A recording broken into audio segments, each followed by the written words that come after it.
Hi, a very good evening to all of you. Hope I am visible, audible, and hope you're doing fantastically. Let's see if I am all live and visible to you. Looks like it. All right, how are you all doing? How's it going?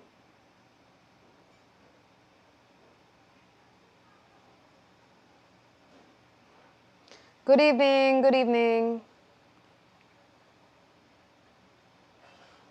Hi. Hi Ankush. Hi Mr. Sujal. Hi Bhavish. Hi. That's a community, not your name. So tell me what your name is. You want 7. Okay. Hi Rehan. You want a band 7 because you're aiming for nursing. Very achievable, yes. But there are some things that we need to look out for, which is why I'm here to help you look out for those things and fix your errors right away. Okay. Good morning, Mokshit. Are you already abroad? Have you reached some other continent? Because it is absolutely not morning in India. So could be, maybe you are somewhere else. Bonjour, bonjour. Honjo, quel s'appelles-tu? What is your actual name? Your name is Krish. Okay. Hi, World Clips. World Clips has the world in his username. So perhaps, you'll get to see the world very soon. Speaking में 6 से ऊपर नहीं जा रहे हैं. Okay, speaking is your issue. Speaking is where most Indian students get stuck. I'm going to refrain from speaking in Hindi because even when you're spending time with me in the class, I need you to get used to listening to English. Okay, so I am also going to speak in English for your benefit. Okay, Aditya, all right, great. So I want you to read the question that is on the screen right now, which is what's your biggest fear when it comes to speaking in English? And I want you to tell me in the chat. Bhavish, it depends on how serious you are about it and how realistic you are about your goals. If I have constantly failed all my classes, if I'm barely passing, got some 60% in 12th, have done no extracurricular activities, have been a below average student, not because I'm not intelligent, but because of my lack of effort, then yes, getting into MIT or Oxford or Harvard will sound like a joke because they have certain criteria that you need to meet. If you're unable to meet that criteria, you will not get in. So there is no use being unrealistic. But if you think getting into MIT and Oxford sounds like a joke because you're from a rural area, you're from a small town, you don't have enough money, you don't think you're good enough even though you've always worked hard and excelled at everything that you've done, then it's not a joke. Okay?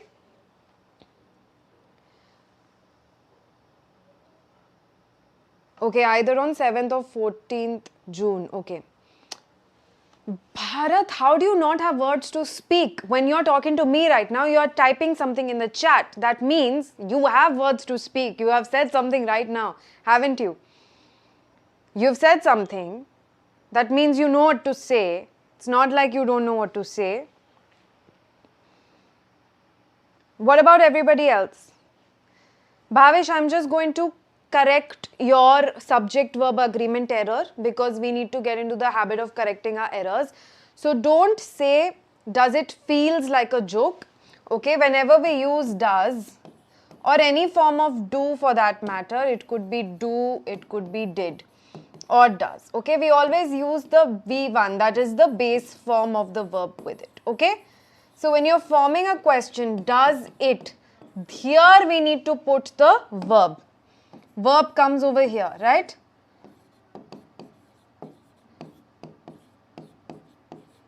So what form should the verb be in? Should be in the base form. So we will write feel, not feels like a joke. Okay?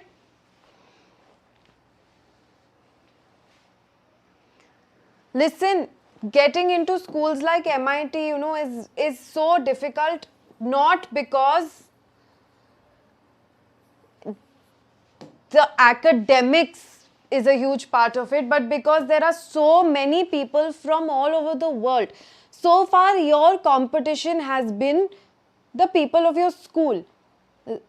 If not, then maybe if you've entered some district or state level competition, it's been that. Or maybe you've done the national Olympiad, international Olympiad.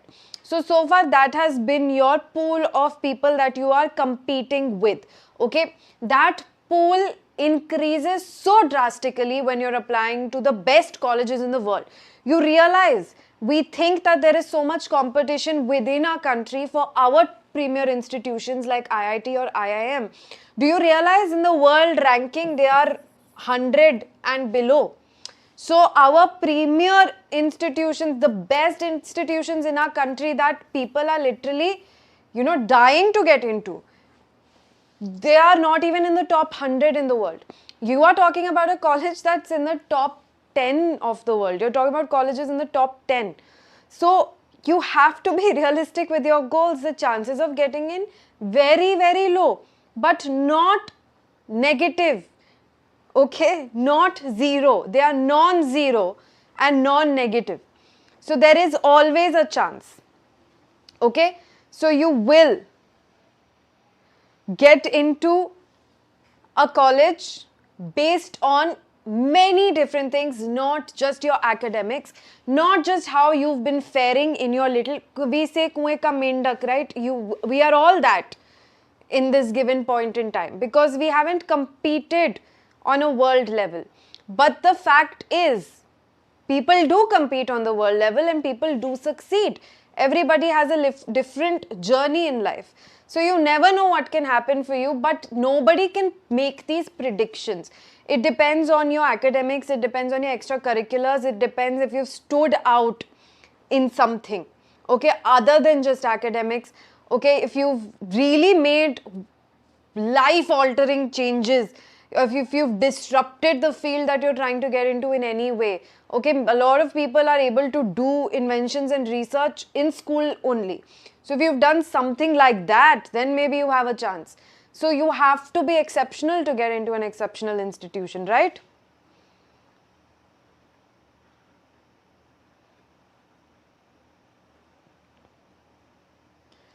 Okay, I see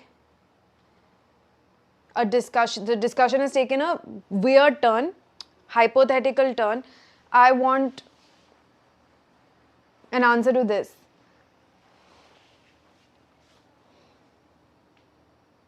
Of course, see, try deep. You're absolutely correct. I don't know if it's supposed to be Trideep or try deep, so you can correct me. But yes, getting into any American university is hard because of the sheer scale of competition that you have. You're competing with so many people from around the world. You really have to stand out. And unfortunately, we are never taught to stand out as students, children in school. Our extracurriculars are never encouraged. We are just always taught to come first in class, and that can only get you so far in life, okay? So it's just a lesson for us that whenever we see siblings, whenever we see kids in our neighborhood who are trying to do something different and they truly have a talent in it, you need to learn how to encourage them and you need to explain to their parents that this is their edge. This is eventually what's going to get them into top institutions in the world, not just coming first in class. That too in your one school, in your one KV branch of one district, in one city, in one state in India. Okay, that's a very small pool to be the best in. If you want to be the best in the world, you really need to broaden your perspective.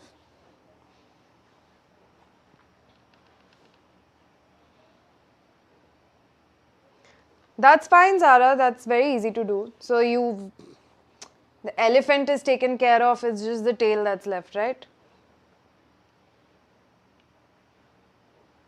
Of course, Bhavish, but then that depends. If you want to only get into top Indian institutions, then yes, academics, competitive exam, preparing for NEET, preparing for JEE, that is your focus. That becomes your life. But if you have a wider perspective, which all of you have, which is why you're here, it takes a certain amount of rebelliousness to actually, or audacity also I would say, to actually want to do something that takes guts, that is so different from the rest, and that can potentially change your life. So if you've all made that decision to begin with, then you can do it. And I know that some of you might have good financial support from your parents, but a lot of you do not. And despite not having that kind of financial background, if you're still trying to make a better life for yourself by working hard genuinely, then you are already tougher than most people around you, right? So use that as your advantage. That is your strength. The fact that you have the audacity to be thinking about this, to be working towards it, okay? See, if you want specific advice for, I am here to take an IELTS class, okay? So I have to get back on track for that, which is why I need you to answer this question for me, because that is the first exercise that we're doing, like I told you yesterday.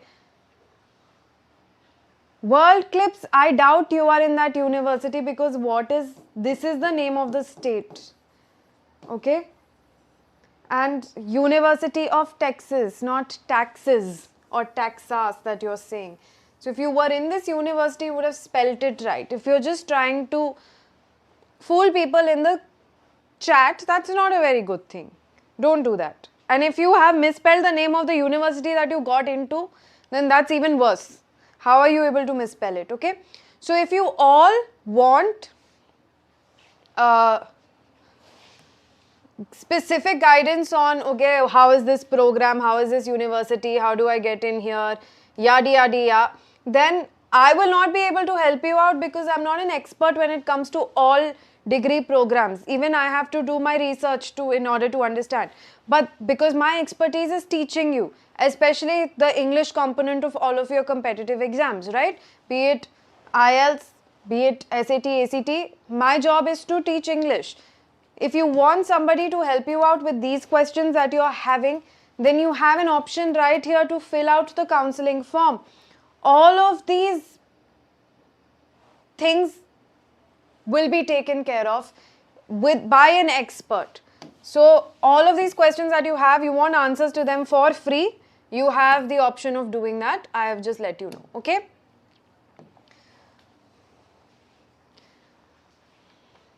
Brain goes blank under stress. Okay.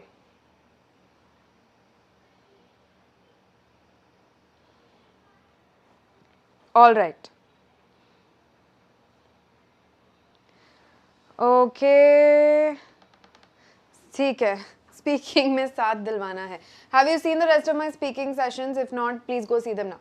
Okay, so everybody has different fears. I'm just going to write down what most of you have. Okay. So some of you don't know how to form sentences. That is a very basic problem.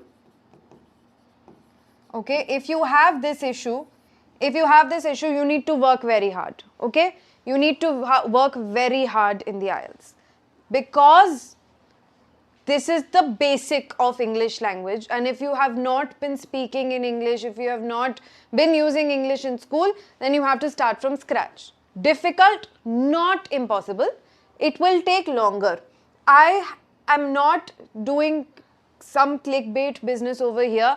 I'm not trying to sell you a course कि 10 दिन में IELTS करवा दूंगी. That is not my intention, because I'm not trying to mint money out of you, and that gives me a superpower. My superpower is that I can be truthful with you, and I can be truthful in a way that might sound harsh, but it is the reality that you need to you need to accept it. So if you cannot even form sentences in English, regardless of which guru tells you that you can crack the IELTS even if you don't know how to speak English in this many days with me, you will not be able to, okay? So you have to work hard. You need to give it a good 3 months, okay? Next problem that I see, hesitation or confidence issues. You don't have that big of a problem, okay?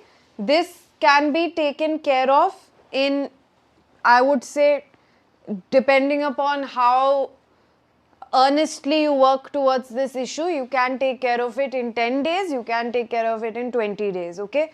Nothing too difficult. Stammering. Now it depends. Do you have an actual stammering problem? If you do, that is considered a speech defect, and if it's something that cannot be changed, if you have a certificate from a doctor, if a doctor has certified that this is an issue that you have, then that's absolutely fine. That's just how you talk. That's okay.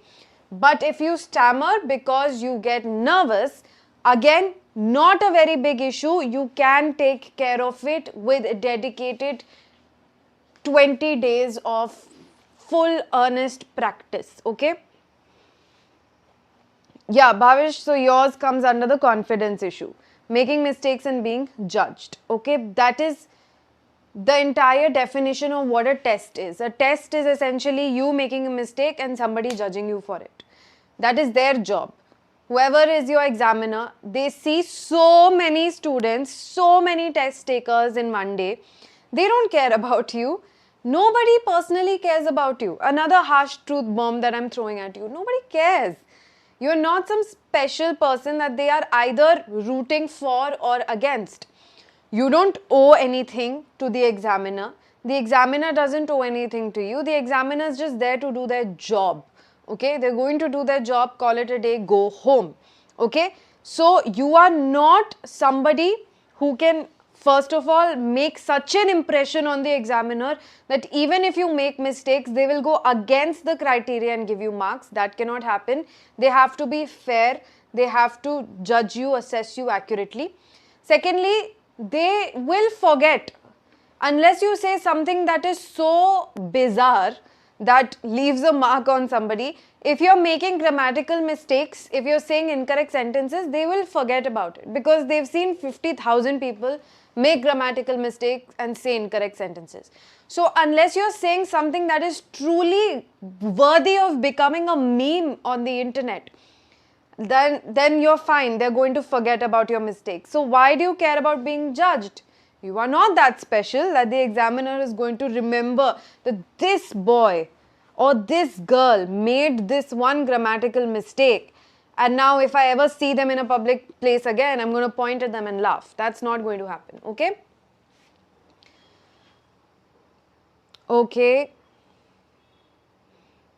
Yeah, number one thing, if you're trying to get into a college, at least know how to spell it correctly. This is your practice. See, we are very nonchalant about mistakes that we make, okay? And this is where our mindset needs to change. Right now, when we are talking in chat, do we care about punctuation? No. Do we care about spelling things correctly? No. Autocorrect will correct it for you, fine. If autocorrect is not correcting it for you, then let the wrong spelling itself go. So, nobody is putting in the effort of actually correcting themselves in their most used mediums. That is text, chatting, WhatsApp, stuff like that, okay? So you need to make sure that you are catching yourself making spelling mistakes even when it comes to a YouTube chat or a WhatsApp super informal conversation with your friends. Doesn't matter, okay? So all of these issues that you have, can't think of what to say. Can't think of what to say. That's another problem.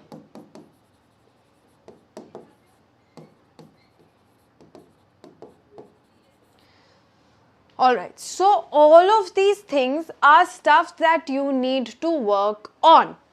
Okay? Now, whenever there is a house that's being built, first thing that happens is some sort of deletion. If there's already a structure over there, you will break it down. Right? If there are already bricks or if there's a full-fledged building, first thing you'll do is you'll break it down. Okay, and then you start building on that, okay? Or if it's an empty plot, first you have to start digging it. You dig and you take all the mud out of the way, you put the foundation and then you start building on it, right? So any kind of process starts with deletion. So will we work on these things? Will all of this happen for you? Yes, but what we need to start with first is deleting the things that will actually really hamper our scope. Okay, so today I am going to tell you things that you don't want to do or things that you want to delete, so that once those incorrect things are out of the way, not only do we gain more confidence, do we now know, okay, I shouldn't say this, so I should say it this way. When we know the mistakes that we shouldn't be making, then only we can start working on what we need to be doing. Okay, so that's what I'm going to do with you today. Before I do that, reminder for you to subscribe to the channel if you haven't yet, and follow us on all our socials. Okay, so number one thing we need to correct or need to get rid of is our Indianized phrases. Okay, we are trying to move to a country, they are not coming here. When somebody wants to move to India, they will put in the effort of learning Indianisms. Okay, we are going somewhere else. So we need to adapt according to the country that we are going to. Again, a huge mindset issue over here with this entire thing is that, why should I give up on my Indian identity? First of all, you're not giving up on your Indian identity. You are trying to benefit from a university or a college in some other country. Okay, that college, that university has a history, that has an ethos. The history and the ethos of that university came from the country that it is situated in. So if you cannot respect the country, if you cannot respect their culture, then you don't deserve to benefit from that college or university. As simple as that. If somebody from abroad wants to come and study in our IIT and they're not willing to learn about our culture, they want to disrespect our identity and want to impose their identity on us, what will we say? We will say, you please go back. Alright, so that's the same thought process. So don't think that your Indian phrases or your Indian identity needs to be on display at all times and you need to keep fighting for it. Don't make this political. Don't make this political. I know everything in the world is political, but for the purpose of your IELTS test, forget about your Indian phrases. They do not define your Indian identity. There's a lot more that defines your Indian identity. Please focus on that. These things we are not going to carry with us in the IELTS test. Okay?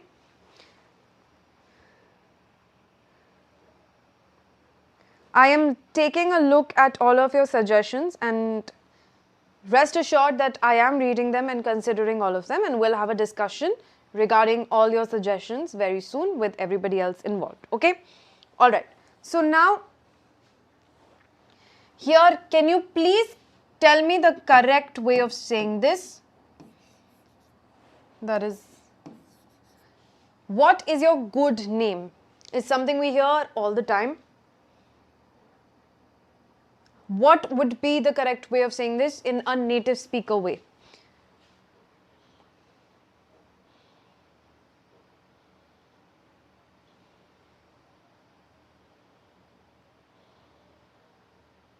SK, you have to tell me when you want to take the test.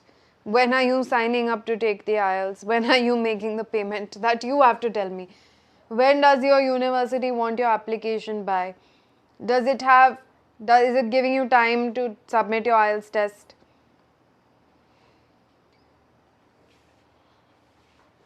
Very good. Yes, you just simply say, what is your name? What does good name mean? Now, this probably comes from your formal versus nickname. And nickname is the term we use generally, but in India we also call it pet name. But it's called pet name, but the term we use or should be using is nickname. My nickname is da da da da. Okay? So in India, because everybody tends to have a ghar ka naam and a formal school ka naam, they'll be like Junnu, Munnu, Chinni at home, and they'll be something formal in school. So you need to realize that, first of all, that doesn't happen everywhere around the world, and even if it does, nobody considers sharing their nickname or ghar ka naam on a public platform. Okay? India, there's also a tendency for a lot of people to have two actually proper names. I have a friend whose name is Preeti but in school, but Priya at home. Both of them are completely viable, good names to have. but for some reason people have two names. Maybe elders in the family disagreed on what we should name this child, and so they ended up with two names. This is a very Indian problem. So now, yeah, extra, we will not even say full name. You just have to say what is your name, okay? And if somebody just gives their first name, then you can say, can I have your full name, please? So what is your name should be the first question you ask, and then if you need their entire name for some purpose, then you can say, can I have your full name, please? Okay. So now here, first thing we'll correct, there is no need for goat. Second thing, we can always form a contraction because that will make us sound more like a native speaker. Again, this is not testing if you can speak in a formal manner. It's testing if you can speak like native speakers do. Native speakers will more often than not use contractions. So do we have to use contractions as a rule? No. But will it help us sound more like a native speaker? Yes. So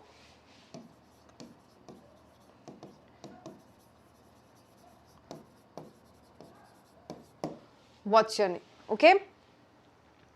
If you're filling out a form for someone and so you want to ask them for their name, another way of asking it is, can I have your name, please?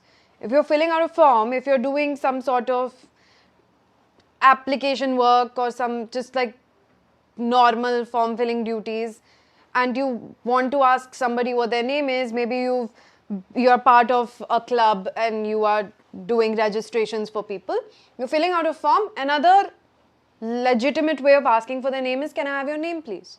Okay.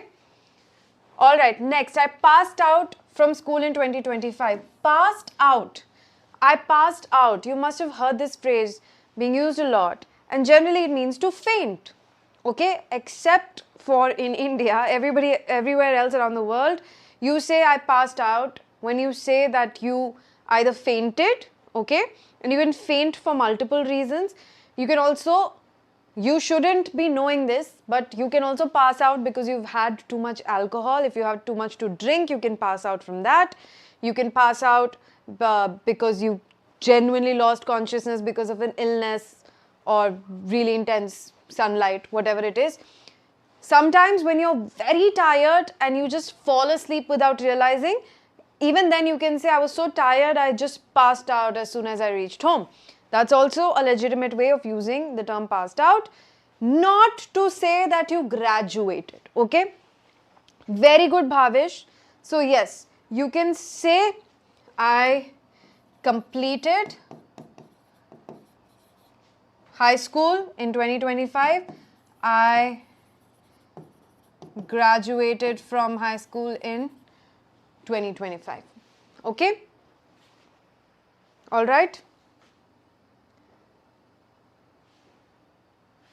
How can you improve your pronunciation? By listening to people speaking in English in the right way. Okay? Next, I'm having two brothers.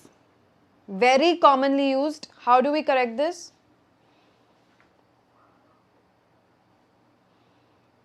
How do we correct this? We'll just say I have two brothers. Okay? I have two brothers.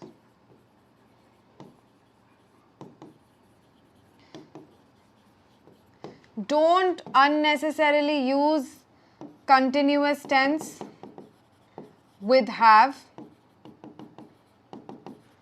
Can you give me one correct sentence where you're using the continuous tense with have and it's actually correct? I have two brothers. I've got two brothers. Yes, that also works. Not I got. I have got, because see, don't try to sound African American. Don't try to sound like hip hop pros, okay? You are not only culturally appropriating the way they speak, but you are also using incorrect grammar in the process in a test where you're supposed to show that you know grammar. Very good. I'm having dinner right now, but no, this is I I want a yes. So you're right, that is correct. I am having dinner, but here you've used having as a substitute for eating, okay? I want you to use having in the way that you would as a main verb. Do you get what I'm saying? Like, I have.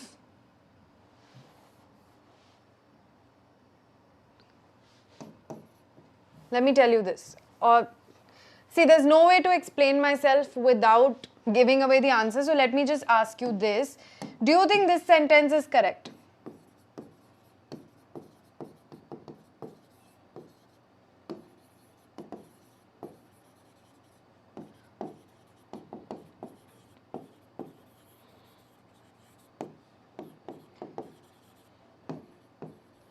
I am having a lot of fun, or I was having a great time. So here, using have instead of eating or drinking, that is correct. Absolutely, you've got it right. But also I want you, yes, so Mishka, you're wrong here. You can't say I am having a fever. I am having a fever is wrong, okay? So as a rule, don't use the continuous tense with have. Unless one thing, that having a cup of coffee or I am having dinner, that works.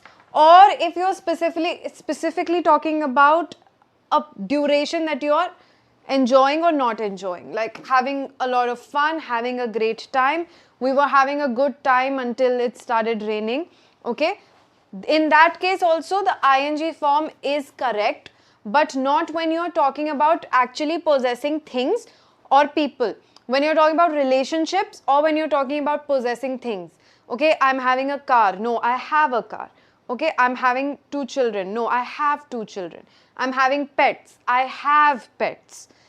Every time you're talking about actually owning or possessing something, you will use have, okay? Next, let's correct these. Do the needful. Very typically Indian phrase, okay? We don't say this anywhere else. So instead of doing this, saying do the needful, you can simply say, why don't you do what's necessary, okay?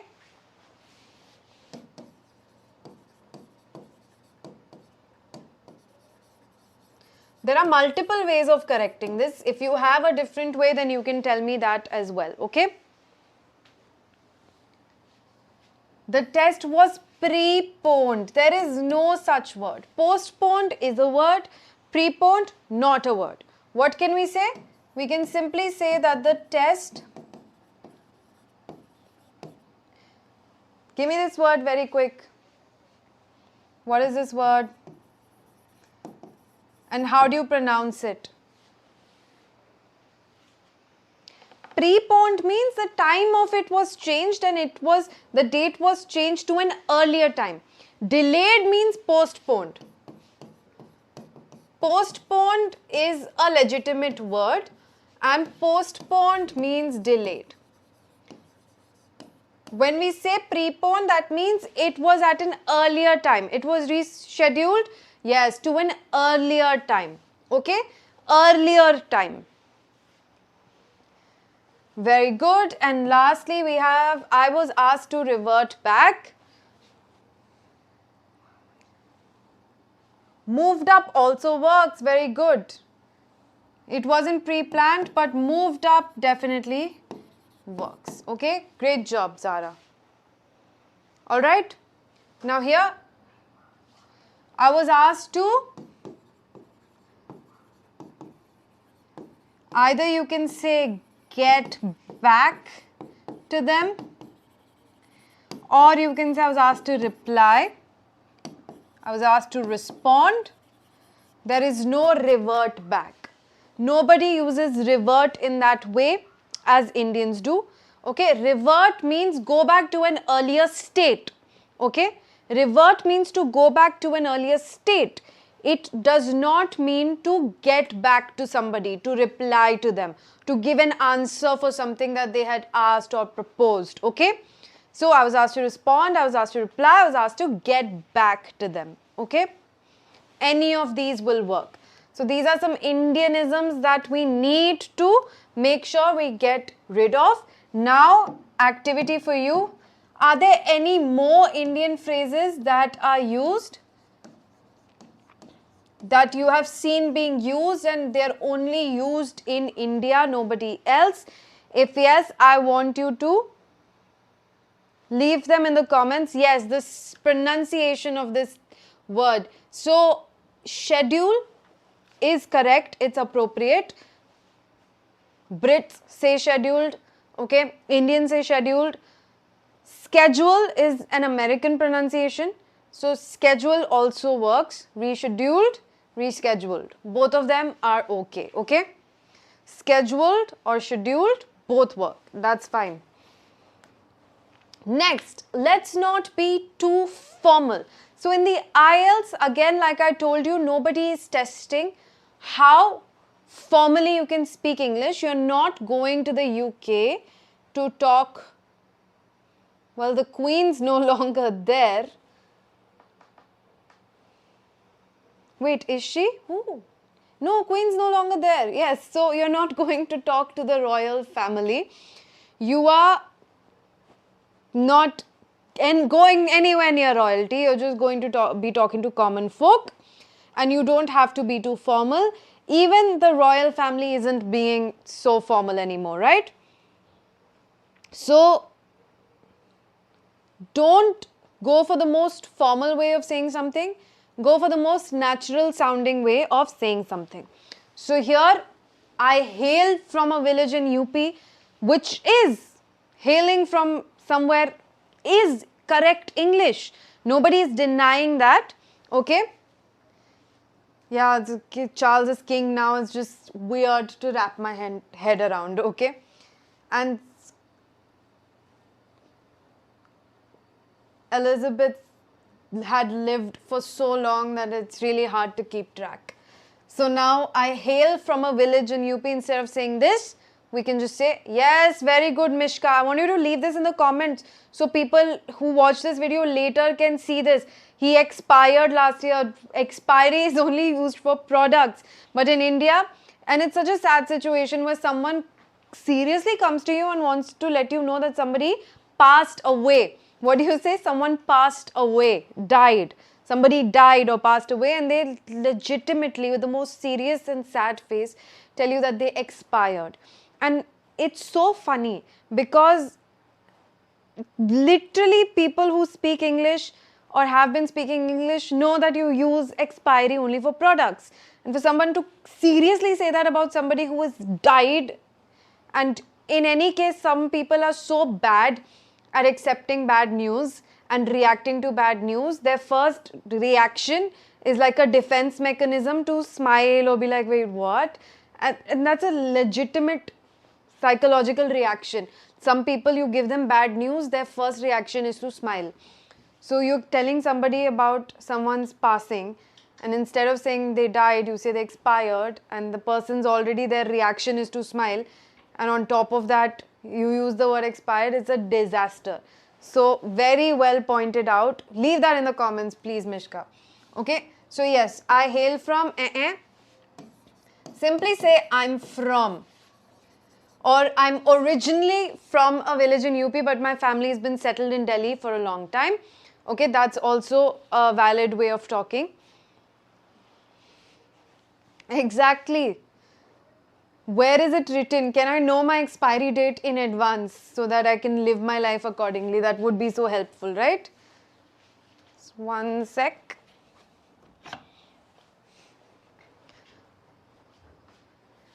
Passed out versus passed away. Very good. Both used incorrectly a lot of times. Passed out simply means to graduate. Not to graduate. In India, we are using it as graduate. Pass out simply means to faint. Pass away means to faint to an extent that you are never waking up again. So, it means to die. Yes, I'm from a village in UP, but I live in Delhi. Okay? Or I'm currently living in Delhi. Okay? I would like to avail this opportunity. Instead of saying I want to avail this opportunity, and instead of saying I would, I'd like to. How can we rephrase this in a more natural sounding way?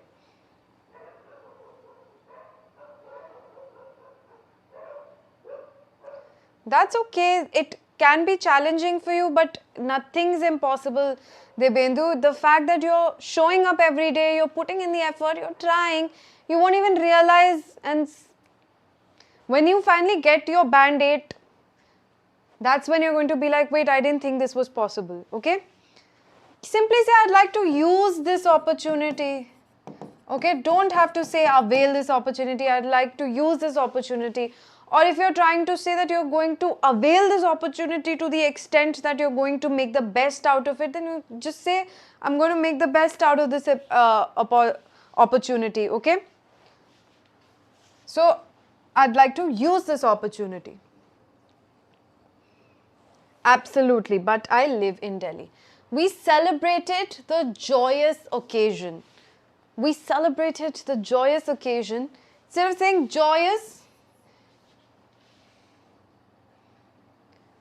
you can use any other more natural sounding adjective, right? Any other more natural sounding adjective, depending upon what you want to say. We celebrated the joyous occasion. You can just mention what the occasion was, or you can say we celebrated the happy occasion, or you say we had a great time together. That's also valid. So many ways to fix this, but this entire phrase, joyous occasion, simply sounds like, something written on an invite. Okay? We hope you join us in this joyous occasion. Sounds like a wedding invite, or sounds like something that will be said at, I don't know, like a charity event. It's not very communicative. It's not something you would say to a friend in a cafe when you're telling them a story from your life, okay? So, we celebrated the occasion, we celebrated the day, we had a great time together, okay? Next, I'm pursuing my graduation. Instead of saying pursuing my graduation, what can we say? What can you say instead of pursuing my graduation?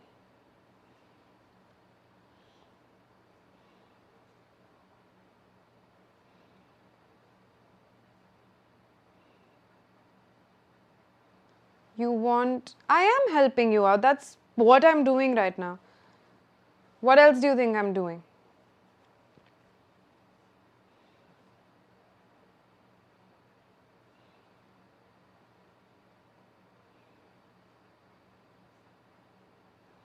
Come on, okay. I'm in my you're not taking your graduation. That's the wrong usage of taking, mind you. Not the correct usage of taking.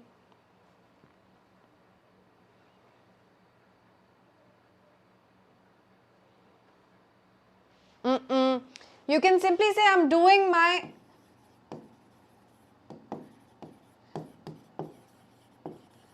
undergrad degree, and then go on to explain from la la la la la la. So you can use the word I'm pursuing my graduation, but again that sounds very rehearsed. The entire point of this is to not sound rehearsed. You don't know. If I tell you, hey, let's hang out this evening, you don't know what I'm going to talk about. Unless I give you a list of things, I'm going to talk about this with you. There is no way you can rehearse for an evening out with a friend, right? I can ask you about anything under the sun. We can literally talk about whatever comes to my mind at that moment. So that's how the IELTS is. It's supposed to be a very normal communication. You're just speaking to the examiner about life, about things, about how you feel. So nothing you say should sound rehearsed. Nothing you say should sound practiced. Even though they know you are practicing, you're putting in the effort, you're preparing, it should not sound that way. Okay? So if you're using the word I'm pursuing my undergraduate degree, it just sounds like you have practiced this in advance, that this is what I'm going to say. You don't want to come off as somebody who has practiced this in advance. That's why I'm just doing my undergraduate degree, or I'm studying la la la la la at so and so university. Okay. Next, I was bestowed with an award for my performance. Okay? How will you fix this? Bestowed with an award. It's really not that big a deal to get an award. So, I got an award, or I was awarded for my performance or whatever, right? Or I won an award. Even that's fine. Won an award.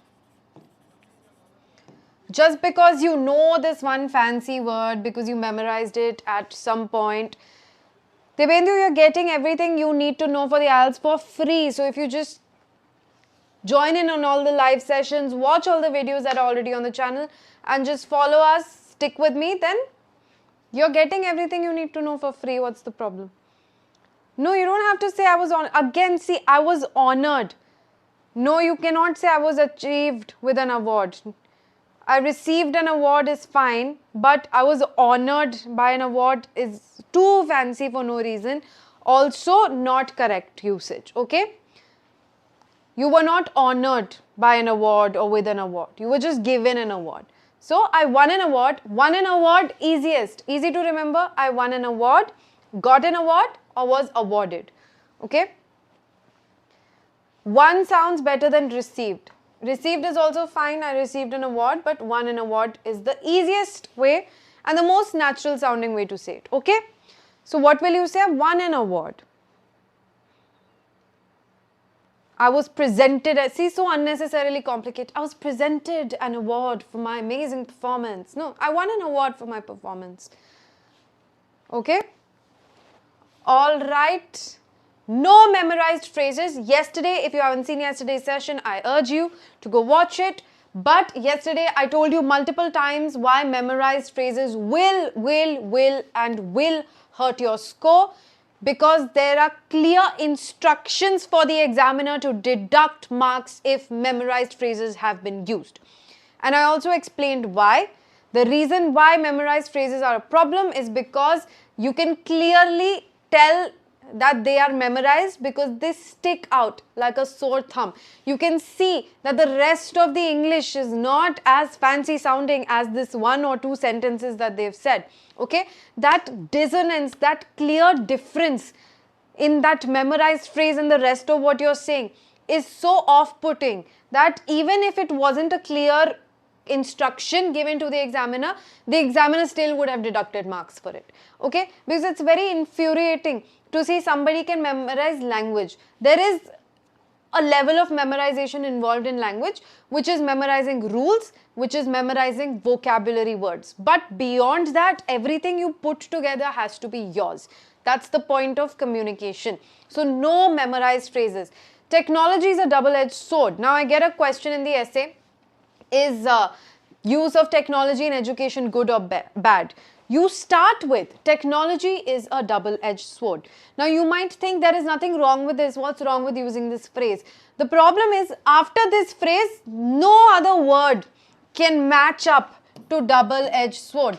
Everything else you say after this is going to sound like technology is good also but bad also. We need to use the good but we should not use the bad. So we will use the good in education, that means education will be good, but we will not use the bad so that education will not become bad. That is why technology is a double-edged sword. Now you see the difference where the memorized phrase shows a certain level in English proficiency and everything else that you're saying shows that you are really struggling with the language. So that difference not only tells the examiner that okay, this person is using a mugged up phrase, but also highlights your not so good English. Okay, so you are putting unnecessary attention on your not so good English by using these fancy memorized phrases. Okay, instead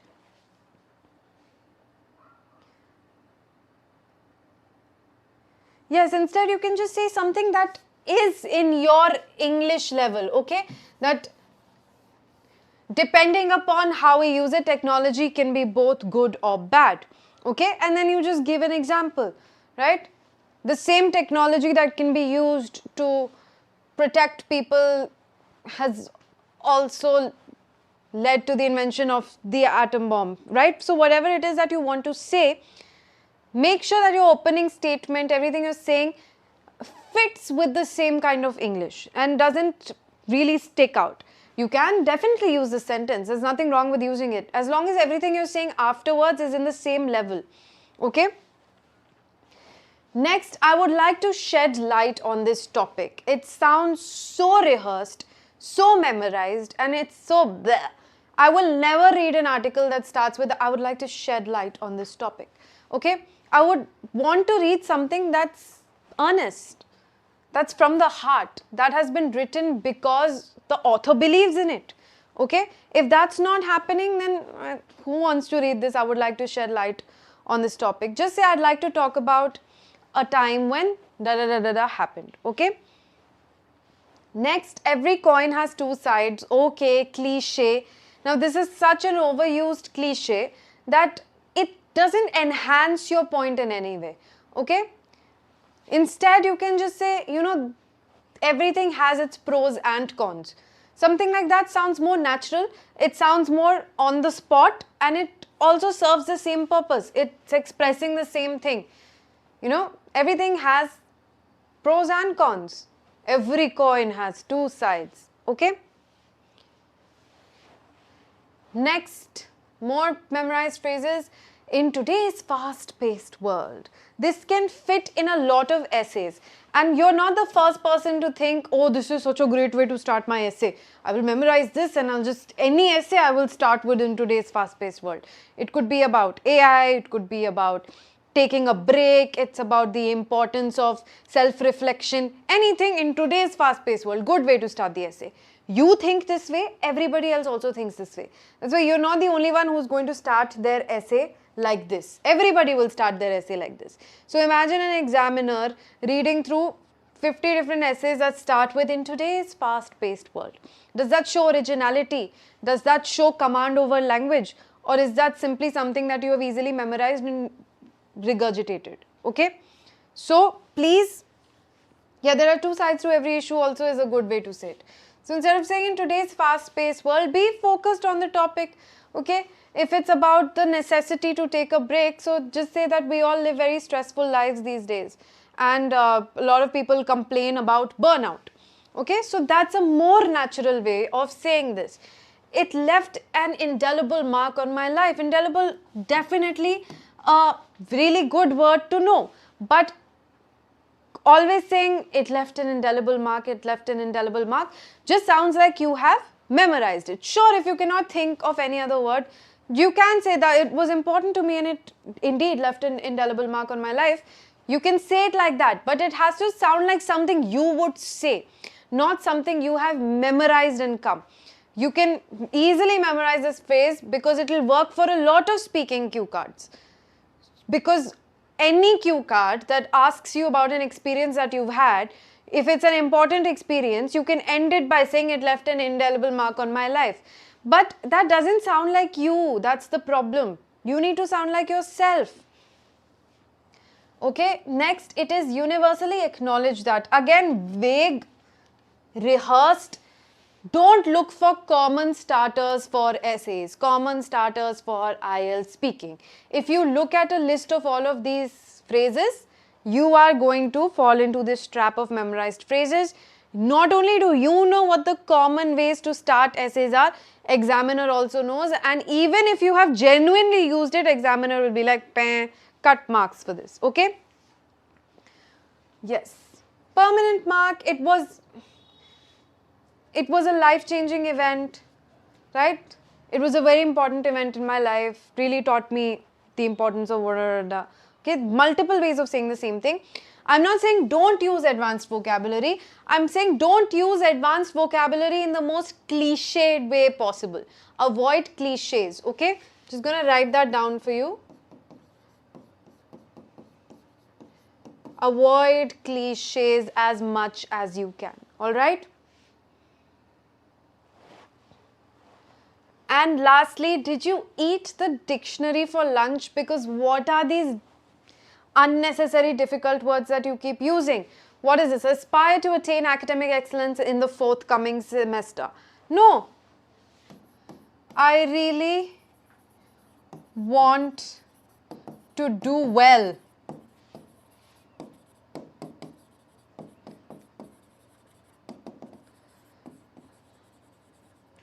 Who do you think is going to get more marks? Somebody who says, I aspire to attain academic excellence in the forthcoming semester, or somebody who says, I really want to do well in the upcoming semester or in the next semester? Who do you think is going to get more marks? This person is going to get more marks because this definitely sounds like something they have thought about on the spot. Nobody on the spot thinks like this. I aspire to attain academic excellence in the forthcoming semester. No. I want to do well in the upcoming semester. I really want to do well. I want to put in more effort in the next semester. Okay? The consumption of comestibles at that establishment is delightful. Do you know what comestibles is? Just food items.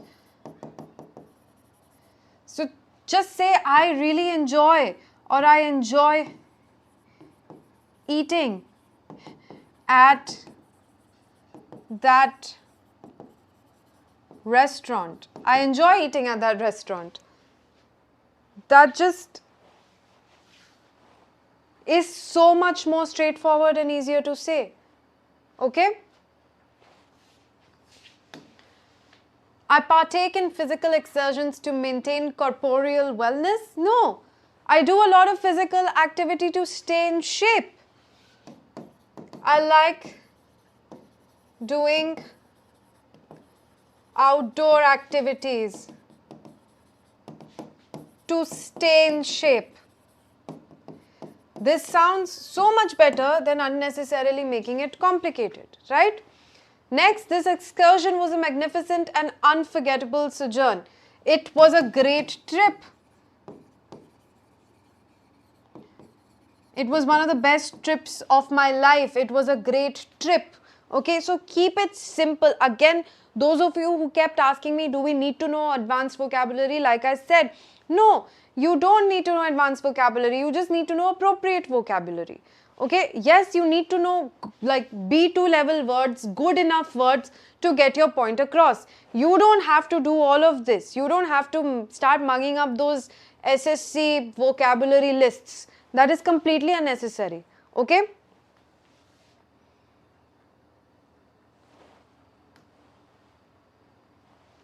I partake in okay, it's the same thing. We've already taken a look at that. So how can you speak like a band 7+ student?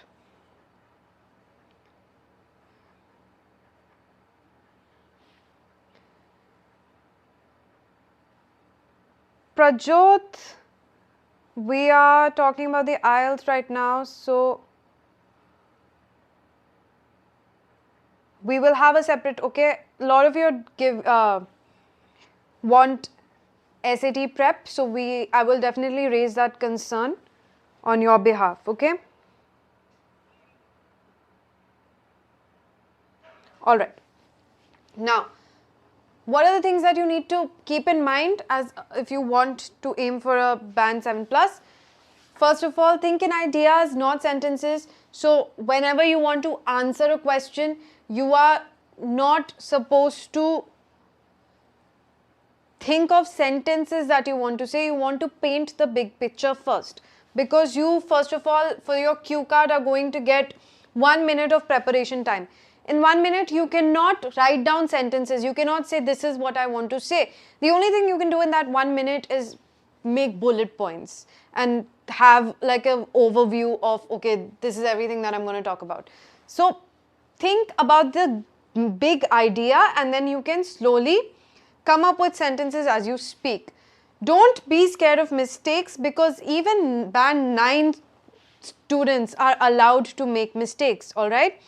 Even in the instructions on how to check or how to assess if whether or not somebody deserves a band 9, you are allowed to make mistakes, okay? Tongue twisters can help you with pronunciation, not with fluency.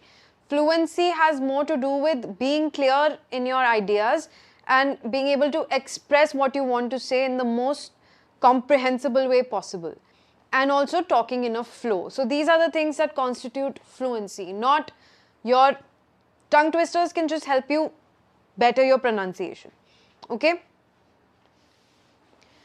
Alright, and then speak with rhythm, not like reading a textbook. So when we talk, depending upon how we're feeling, we express emotion with our voice, right? Our inflection expresses how we feel. We ask a question a different way, we say an exclamatory sentence in a different way. Make sure all of these differences are audible in your voice, okay? Don't sound like a robot. Don't be so stressed about how you want to say or what you want to say something, sorry, that you forget how you're saying it, okay? Alright, so now just 2 examples for you. A very textbook way of saying something is I go to the market daily to buy vegetables. Nothing wrong with this. I'm not saying this is incorrect, but what would be a more natural native speaker sounding way to say it? I usually pop over to the local market every day to grab some fresh vegetables. Okay, so using colloquial phrases, okay, colloquial idiomatic phrases that native speakers tend to use, making use of them will make you sound like you are more comfortable with the language. Okay. One of my favorite ways to relax is listening to music. I usually put on some soft jazz or indie rock when I'm feeling stressed. It just helps me unwind and reset. So unwind and reset, both these words are not advanced vocabulary words, but they will get you points for lexical resource because they are so appropriate for the situation. You are trying to say that you put on music so that you can relax. Another way to say relax, like a native speaker would define relaxing as unwinding or resetting. Okay, so that is why these words will get you points for lexical resource. They don't have to be advanced, they just have to be appropriate. Okay, so now here's just a sample for you. I've written it down so you can take a look at it. If you get the cue card, describe a difficult decision you had to make. Describe a difficult decision you had to make. So you could say something like this. One difficult decision I had to make was whether to study abroad or stay in India for my masters. While staying home was more comfortable and affordable, I knew that studying abroad would open up more opportunities in the long run. I spent weeks thinking about it, talking to my family, researching universities, and even writing pros and cons lists. The biggest challenge was the emotional part. I'm very close to my parents and the thought of leaving them was painful. But I also knew that taking this step would push me out of my comfort zone and help me grow both personally and professionally. Eventually, I chose to go abroad, and although the transition was tough, I've gained so much, from new friends and mentors to better career options. Looking back, it was one of the hardest but most rewarding decisions I've made. So here there is no word being used here that's too difficult, but all of these words are appropriate. Okay, so here comfortable, affordable versus long run, thinking about it, researching, writing pros and cons list. Okay, thought of leaving them was painful, also knew that taking steps would push me out of my comfort zone, help me grow personally and professionally. Eventually I chose to go abroad. Although, and see, words like eventually, although, while, help you make those transitions smoothly while talking. Okay, again adding these afterthoughts, very, very important. Transition, I've gained so much, new friends, mentors, but looking back, it was one of the hardest but most rewarding decisions I've had to make. None of these words are hard, but they are all very appropriate for the situation, and that's why it makes use of a good variety of words that will get you points. All right. There are proper transition words to help the thoughts flow in the right way. Okay. Sumit, you can do whatever you want. You can definitely use the British accent, but you're going to make a fool of yourself and unnecessarily stress yourself out. Stick to your accent. Just make sure it's clear. Okay. Don't try and fake an accent.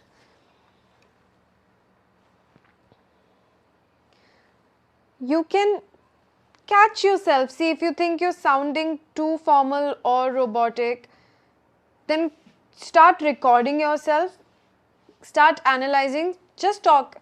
It can be like an audio diary. So at the end of your day, you're just sort of, you've picked up your recorder and you're talking about your life and everything that happened throughout the day. And then listen to it, catch yourself. Where am I sounding off? What are the parts where I can improve? And then work towards those. And if you follow this exercise for long enough, in around 2 weeks or so, you will really observe a noticeable change in the way you're talking. It all just comes down to narrowing in, zeroing in on what it is that you need to work on, working on it, and just keeping track of your progress. It's really all about that. So now finally, I want you to do this simple exercise where you can pick any of these actual cue card topics that you want, okay? And I want you to come up with an answer. Obviously, ideally, you should do it in a minute. But if you're not able to do it in a minute, take your time. Frame the answer that you would like to say, okay, when an examiner asks you this in the speaking test, and I want it in the comments. So pick one and answer in comments. And you can make it anywhere from around 150 to 200 words. I'm not going to be a stickler for word limit here because this is the speaking test, but because there's no way for you to submit your audio recordings to me, my only way of checking your work is through comments. So make sure you pick one and answer in the comments, okay?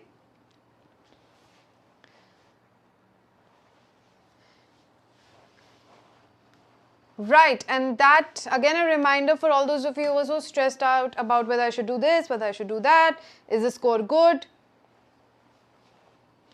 Please make sure you are getting the expert help that you required, okay? Everything's a business, but if this is something that's required for your higher education and something that can help you improve your quality of life, then it's not that hard. Something you can easily do, okay? Alright, don't forget to subscribe to the channel and follow us on all socials so that you don't miss out on updates. I will see you again tomorrow. Please do the homework that I have asked you to. Leave it in the comments. I can truly then analyze and also help you keep track of your progress. Something that I'm willing to put in the effort towards from my end. I really want to help all of you out, so make sure you are also cooperating. Take care of yourselves. I will see you next time.